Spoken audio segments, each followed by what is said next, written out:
private government, please inquire and confirm and ask questions exactly what program is it, how is it going to be financed, who is going to pay for it. Do not sign anything up until you completely understand. For any of the Alley County Hero programs or PACE programs, you actually will be receiving a call. So somebody will be contacting you, going over your contract, going over the type of financing the program, and making you aware that it's not free, okay? Also, they're calling to confirm whether or not the work has actually been performed. So if the work hasn't been performed, do not say it's been performed, because what that does is it causes for the contractor to be paid for a service that is not complete. So if you know of anybody that has been a victim of these contractors, and they are licensed through Contractor State License Board, you could file a complaint with Contractor State License Board. You could also file a complaint with us pertaining to any of the Alley County Hero programs. Besides that, I just want to go ahead and make sure that you do understand that we offer a variety of service. If you wanted to go ahead and resolve a dispute pertaining to a neighbor, and you don't want to have to go to court, or it's a business-to-business dispute, we offer mediation. We have small claims court advisors that are also available to assist you if you plan on suing somebody in small claims court. The maximum amount, of course, is $10,000. And we also have our investigations unit where we accept complaints where there's any type of allegations of deceptive business practices. You paid for a service, you did not receive it, or what you were told was not at all true. For example, like those case complaints with contractors, we are investigating those matters. Right now we have a lot of immigration fraud. So we have a lot of immigration consultants out there who are supposed to be bonded and who could only provide limited scope of work pertaining to immigration. So these individuals, what they're doing is they're charging anywhere between $3,000 and $5,000 to assist with getting residency work permits, but yet they're not bonded, yet they're also providing them, with legal information, but they're not attorneys. A lot of times people are being told that they qualify for special programs, which do not exist, or they don't qualify, and all that ends up happening is it ends up damaging their case, their situation. And not just that, now they become victims, where the $3,000, $5,000 that they paid this individual, they could have also used it to pay for an actual attorney. So my recommendation is, we always counsel people, we have them contact us so that we can verify, check whether or not they're actually immigration consultants, whether or not they're attorneys. So please be aware of that. So I'm going to leave you with, please pick up our brochure, call us if you need to know any information pertaining to your rights as a tenant, your rights as a consumer. That's what we're here for, to provide you with consumer protection. Thank you. Thank you.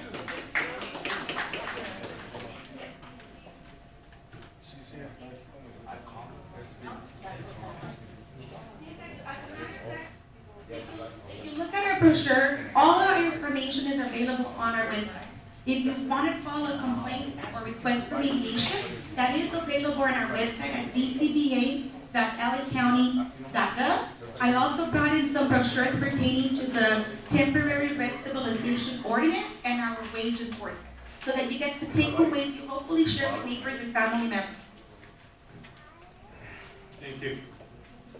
Thank you. Moving right along, we have the graffiti abatement program. Elvira?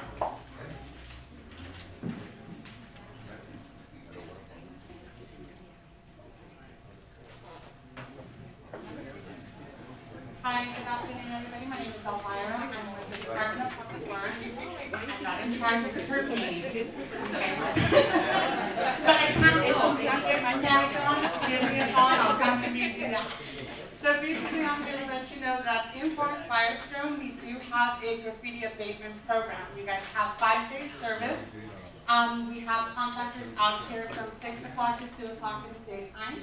They do come out and remove graffiti from any public right-of-way, housing. If it's on your house, you can give us a call. If you give us a permission, we can come in and remove it as well. All this is free of cost to you guys. I brought you guys some pencils and magnets with our 800 number, which is to our dispatch center, which has 24 hours, 7 days service, person answering the phone. So if it's really bad graffiti, and we're talking about like the stuff you really don't want to see, it's derogatory, racist, give us a call, we'll take that down immediately. Our turnaround time is 72 hours for the general graffiti that we find, but usually our contractors here in Florence-Firestone have it down within the first 24 hours. Okay, any questions? The dispatch number, there's magnets there, is 24/7. Our contractors are out here from 6 o'clock in the morning to 2 o'clock in the afternoon, Monday through Friday. But if there's anything over the weekend or something that's really bad that you needed to come down, give us a call, we'll send someone out here to take care of it. There's some magnets here that have a general number for you guys.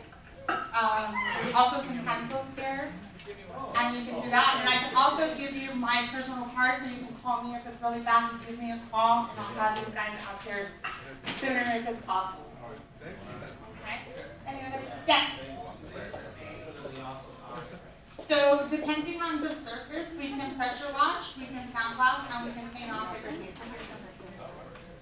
No, I just wanted to say that I've had very positive experiences whenever I call things graffiti, whatever, they're very good. And I've known about it for quite some time. So, I appreciate that very much. And the guys that are out here are very, very dedicated to getting a lot of this stuff out. I know you mentioned the RVs in the elementary schools. Some of the elementary schools we do go and remove and cover as much as we can. I know we don't want this one of our bigger schools. But we sometimes have the issue that some places say, oh no, our department can take care of it. But what my guys are instructed is cover it up and you can do the touch-up. So there's always someone there for you guys. Like I said, if you guys have your safe passages that you're working on, you can also give me a call, let me know where those businesses are, where your safe passages are. We can pay a little extra attention to those areas, make sure that kids are not safe. Okay. Any other questions? All right, thank you guys. Thank you. And as a reminder, we do have the potluck signups in the back table. And I accidentally went over the Florence-Firestone Community Service Center. I know they have a couple of announcements.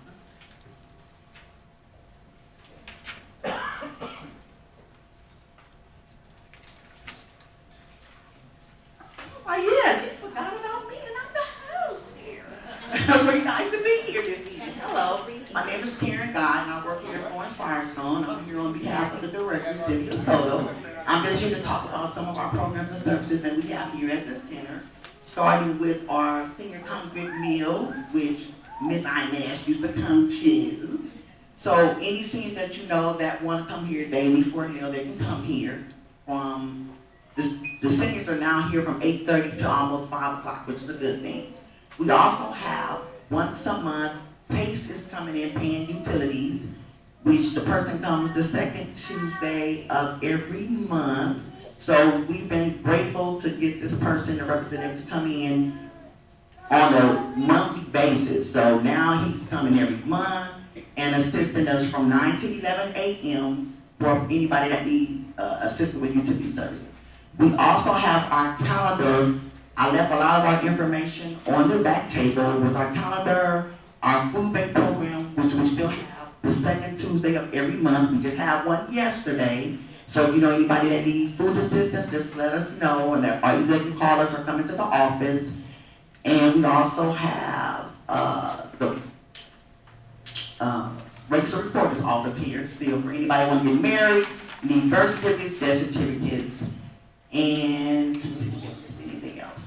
Also, if anyone wants to host a meeting here, let me know. We are open to bringing in more programs, especially for the youth. So just let me know. I'm the person that's coordinating them right now. So just let me know. And again, my name is Karen God. I just want you guys to know that I am very glad that you guys are here and you guys have been here on a consistent basis to talk about all the issues and community issues. Thank you.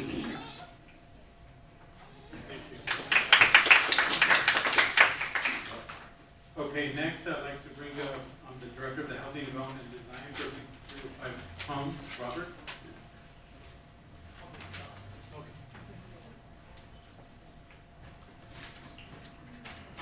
Hello, good evening everyone. My name name is Robert Dwelly. I'm with Habitat for Humanity of Greater Los Angeles, and I'm here this evening to tell you about our proposed housing development that we're going to do up here at 6305 Holmes Avenue. That's 63rd Street in Holmes. To tell us a little bit about the project is Jasmine with our office. So she's going to tell you a little bit about the design. I'm going to pass out some handouts. Hi, good evening, guys. We're very happy to be here. Our new proposed project, as you can see here, it's going to be 8 units. We're proposing 8 units, 2-story. 4 of them are going to be 3 bedrooms, 2 bathrooms, and the other 4 are going to be 2 bedrooms, 2 bathrooms also. And with the advantage of being adaptable to the ADA accessibility. Well, this is for you guys to get an idea of how the corner will be before once the houses go up there. We're going to have this vacant lot and it's not good for the community as very often it's fancy and vandalized.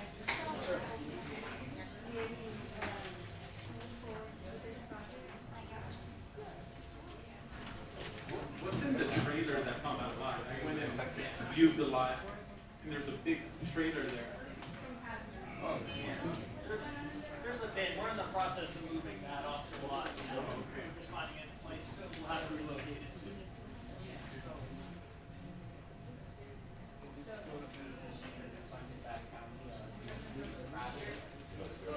I don't know how many of you guys are familiar with Habitat for Humanity.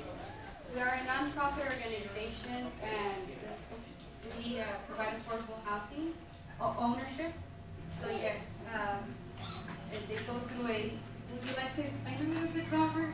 I mean, you have to put in, I don't know, some 500 sweat hours in order to build the houses. So yes, you become a homeowner. They're not free, unfortunately. So what is the criteria? How do they determine who it is that's going to get these places? Well, yes. Yes, all right. So we have a rather involved selection process.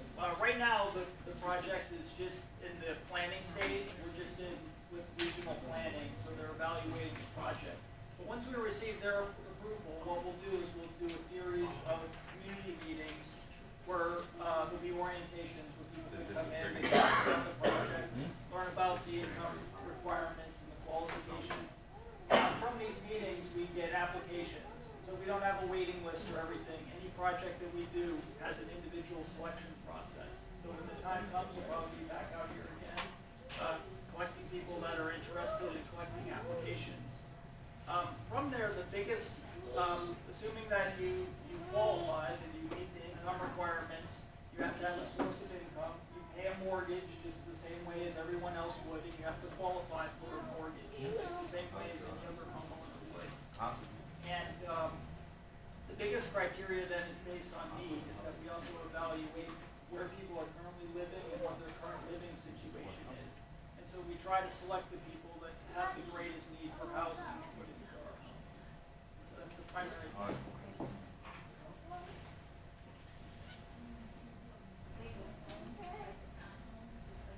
Right, yes, it's an ownership program. You purchase it and you'll get a mortgage to buy the house, except that the price of the house would be at an affordable level. So if you guys have more questions, I think you can obtain more information by accessing our website, habitatla.org. Habitatla.org. So, how can residents who live in this area or have difficulties with housing issues, how can they apply for this to ensure that at least most folks who move into this new site are coming from this community? Well, one thing that you can do is through our website, you can be put on an interest list. So if you go on to our website, there's a section, like a link on the top that says apply for a house. And you'll be put on an interest list, and then whenever our selection processes come up, you'll be notified then that the orientations are happening. And then you'll be on that list for anything. So these houses are specifically in this area. But if you're interested in houses in other areas, whenever a selection comes up, you'll be notified. Having that for humanity is a very big concern. Any charter for such a circumstance has been affiliated with that for any number of years. Absolutely. Our local affiliate is celebrating our 30th anniversary next year. And the organization is international. We work in about 100 countries worldwide. When is the application going to be available online, and when is the expected date for the housing to be available for people to move in? As far as joining the interest list, you can do that anytime. The selection process will probably start maybe about a year from now. Okay. Do you know when families will be ready to move in to the site? It would probably be about 2 years from now then. Okay. But they have to be selected before we even begin, because as Jasmine mentioned, they actually help work on their houses as they go along. So with traditional housing, what people do is you buy the house after it's finished, but in our case, you're actually involved in it before the house even begins construction.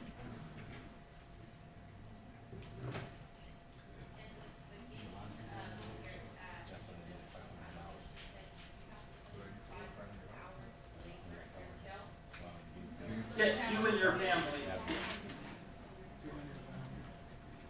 And we're very flexible on accommodating people and their schedules for getting that accomplished.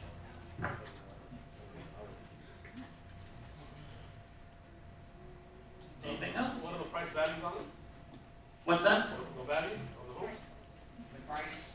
Well, the amount that the person pays is based on their income. It's based on what they can afford, which is approximately like 30% of their monthly income goes to a mortgage. And so like the way the program works is you purchase the house at an affordable price, and then when you sell it to the next buyer at an affordable price. And so what happens is over time that median value goes up and up. So like when I first started with Habitat, the median value for an income for a family of 4 was like around $52,000, and now it's around $83,000. So had you bought a house 15 years ago, you would have paid a lower amount for it than you do today, because even what's considered low income now is $30,000 more than it was when I first started with Habitat. So the house does still go up in value. It doesn't go up the same way that the market value does usually, but it does increase in value. And then of course you're also buying down your mortgage as time goes on, so you recover that money too when you sell. So like you start out with a mortgage of $200,000 and you pay it down to say $100,000. Well, you recover all that money that you paid in as well. Will there be restrictions? Say I want to sell a year after I bought that home? Like, Yeah, you can sell in a year if you'd like. So what we're looking at, you have a ballpark figure we go with the starting price? This is brand new. These are new, right? Sure, yes, brand new. So that could be anywhere starting at like 200,000, right? The value varies from about 150 up to about 250 is usually the range. That's what I'm looking at. Okay, cool. That's good price. Oh yeah. Excellent. Very, very good. I just feel like, I'm sorry, I just feel like, is there some form of algorithm qualification? It's because I feel like the community should have possibly first dibs on these homes. priority on. Well, we're not allowed to specify a specific area according to the Fair Housing Law, but we do concentrate our outreach efforts in the local area in order to try to get residents from that particular area. So that's our hope, that's our focus, but we're not allowed to legally restrict it to a certain particular area.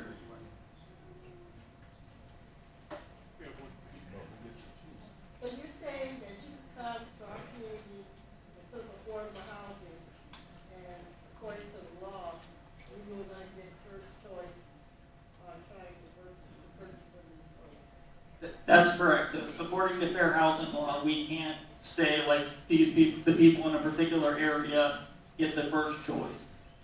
And who gets to choose the family? We have a selection committee that actually does the selection. It's a combination of our board members and volunteers. So how can the community members become a part of the selected committee or the board? That's a great question. Through our website, there's also a tab for volunteering. So you can fill out the information and select which types of committees or how you want to get involved in the organization. Because there are probably people here who are interested in Sure, absolutely. they can serve on the board or, you know, be able to get some kind of because it is our neighborhood. Yeah, I certainly encourage you guys to do just that. We would love to have you on the committee. I think we're tired of new projects starting in our community and we don't know about it until it's already been approved. And then you bring in people that know nothing about the Florence-Firestone area to live here. And then tell them that that's the rule. So that's malarkey. Is this for first-time home owners? No. Yes, it is for first-time buyers. So you couldn't participate in this program or for this act if you already have a house, right? That's correct, yes. I think there is some provision to where if you had a house in the past and it was like a number of years ago, that you could again be considered a first-time buyer. I'm not sure of the specifics of it. But if you are currently a homeowner, you couldn't buy this as like a second home. Okay. You know, it's just really amazing how this is selected. You people know about all of these things that come down. And so we are just a minuscule representation of this area. Okay? And so there are people out there just, you know, just unknown, untold numbers of people who will never know this, you know? Unless this information is passed on by those of us who are here. And that's a tragedy. But yet, we come and say, well, okay, Florence Park, we're gonna do this and do that. But when are the people going to be able, that is really. We do receive thousands of applications for all our houses, so there are people that do know. We apparently need to do a better job in this area, but